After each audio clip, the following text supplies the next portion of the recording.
Oh, wicket straight away. Mustafizur Rahman. IPL এ মুস্তাফিজের top 5টি উইকেট নিয়ে সাজানো হয়েছে আজকের এই ভিডিও। তো চলুন দেখে নেওয়া যাক। নাম্বার 5, সানরাইজার হায়দ্রাবাদের বিপক্ষে মানেশ পান্ডের এই উইকেটটি দেখে নিন। Oh, wicket straight away. Mustafizur Rahman. Number 4, Delhi ক্যাপিটালসের হয়ে টিম সাউদিকে করা এই আনডিফিটেবল বলটি দেখে নিন।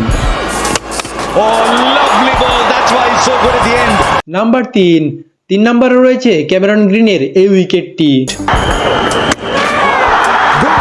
Mustafizur has got another. Number 2, বিশ্বসেরা অলরাউন্ডার জাদেজাকে করা এই কাটার বলটি, যা বলটি স্টাম্পটিকে একেবারে উপড়ে দিয়েছিল।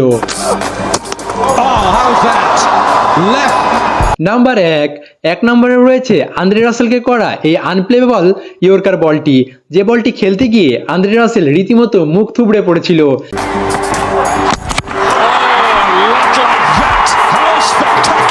এই উইকেটটি হয়তো মুস্তাফিজের জীবনের সেরা উইকেট হয়ে থাকবে, যা বাংলাদেশি দর্শকদের চোখেও সেরা উইকেট হিসেবে গণ্য হবে। তো ভিউয়ার্স, কেমন লাগলো আজকের এই ভিডিও অবশ্যই কমেন্ট করে জানাবেন, আর যদি এটার দ্বিতীয় পার্ট চান সেটাও কমেন্ট করে জানাবেন।